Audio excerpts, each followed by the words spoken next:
അതുകൊണ്ടാണ് നമ്മൾ ഈഴവ രാഷ്ട്രീയം പ്രധാനമാണെന്ന് വീണ്ടും വീണ്ടും പറയുന്നത്.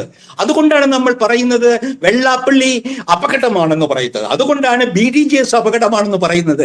കാരണം ഒരു 10-20% ഹിന്ദു വോട്ടുകൾ കൂടി BJPക്ക് ലഭിക്കുകയാണെങ്കിൽ അത് ഇനി ബാക്കിയുള്ളത് ഈഴവരിൽ നിന്നും ദലിതരിൽ നിന്നും ഒരു സവർണ ഇടതുപക്ഷത്തിൽ നിന്നുമാണ്.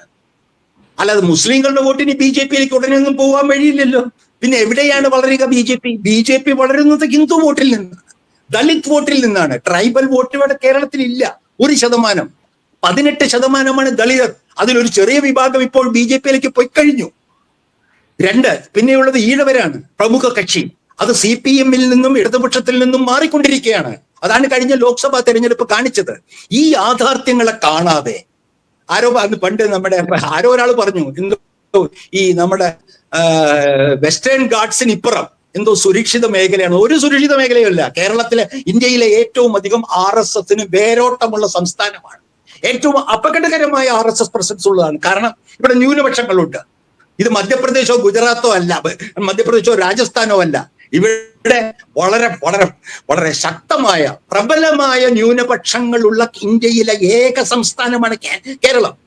അപ്പൊ ഇതൊക്കെ ആർക്കാണ് ഇത് മനസ്സിലാവാത്തത്? അതുകൊണ്ടാണ് RSS പ്രധാനം. താങ്കൾ ഓർമ്മിക്കുന്നുണ്ടാവും, ഒരു തെരഞ്ഞെടുപ്പ് ഫലത്തിന് ശേഷമേ മോഡി ഇങ്ങനെ ഒരു പ്രസ്താവന നടത്തിയിട്ടുള്ളൂ. എനിക്ക് ത്രിപുര തെരഞ്ഞെടുപ്പ് എനിക്ക് മറ്റു തെരഞ്ഞെടുപ്പ് വിജയങ്ങളെക്കാൾ പ്രധാനമാണെന്ന് മോഡി വിളിച്ച് പരസ്യമായി അന്ന് പറഞ്ഞു. കാരണം എന്താണ്? നിങ്ങൾ തോൽപ്പിക്കുന്നത് കമ്മ്യൂണിസ്റ്റുകാരെയാണ്.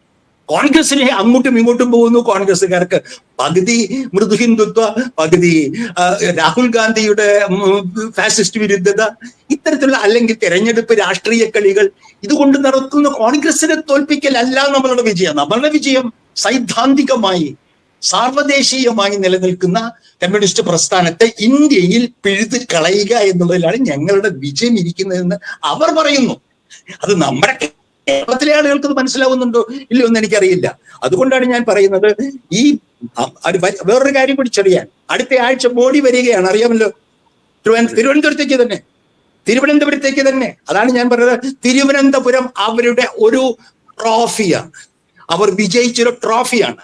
ആ ട്രോഫി നൽകുന്ന ആത്മവിശ്വാസം അത് അമിത്ഷായുടെ പ്രസംഗത്തിൽ മൂലമുണ്ടായിരുന്നു. പലതും പറഞ്ഞു, നമ്മൾ അവിടെ ജയിച്ചു, ഇവിടെ ജയിച്ചു. കഴിഞ്ഞ 2025 വിജയത്തിന്റെ വർഷമായിരുന്നു. 26 വിജയം നമുക്ക് വേണ്ടത് കേരളത്തിലാണ്. അദ്ദേഹം ബംഗാളിൽ തമിഴ് പാട് പോലും പറയാതെ ഇതിന്റെ ഈ സൈദ്ധാന്തികമാണെന്ന് പറഞ്ഞിട്ട്, കമ്മ്യൂണിസ്റ്റ് പാർട്ടി സൈദ്ധാന്തികമാണെന്ന് പറഞ്ഞുകൊണ്ട് എന്താ കാര്യം? സൈദ്ധാന്തികമായി മനസ്സിലാക്കലില്ലെങ്കിൽ, ആശയപരമായി മനസ്സിലാക്കലില്ലെങ്കിൽ, ആരാണ് മുഖ്യശത്രു എന്ന് തിരിച്ചറിയാൻ കഴിഞ്ഞില്ലെങ്കിൽ എന്തിനാണ് ഇതൊക്കെ പറഞ്ഞു നടക്കുന്നത്? മാർക്സിസമെന്നും സെൻട്രൽ കമ്മിറ്റി മീറ്റിംഗ്, പോബി, വെനിൻസുല എന്നൊക്കെ പറയുമ്പോൾ അടിസ്ഥാനപരമായി കേരളത്തിലെ ജനാധിപത്യ ശക്തികൾക്ക് നോക്കി പ്രവർത്തിച്ചുകൊണ്ടിരിക്കുന്ന ഇന്ത്യൻ ഭരണകൂടം, അത് ഭരിക്കുന്ന RSS, അതിന്റെ എല്ലാ ശക്തികളും കേരളത്തിൽ എന്തിനായിരിക്കാം? 30 സീറ്റ് എന്നാണ് ഇപ്പൊ പറയുന്നത്. 30 സീറ്റ് ഒരിക്കലും കിട്ടില്ല ഇന്നത്തെ അവസ്ഥയിൽ. 10 A+. ഇപ്പൊ 2 സീറ്റെങ്കിലും കിട്ടിയാൽ നേമവും വട്ടിയൂർക്കാവും കഴക്കൂട്ടും പോട്ടെ. എന്താണ് എന്റെ ബലം? നമുക്ക് എന്തായാലും ഈ തെരഞ്ഞെടുപ്പ് കണക്കുകൾ വെച്ച് എങ്കിലും അവർ 2 സൺഡേ MLA-മാരുണ്ടാവില്ലേ? അത് നമ്മുടെ രാജഗോപാലന്റെ പോലത്തെ MLA-മാരായിരിക്കുമോ?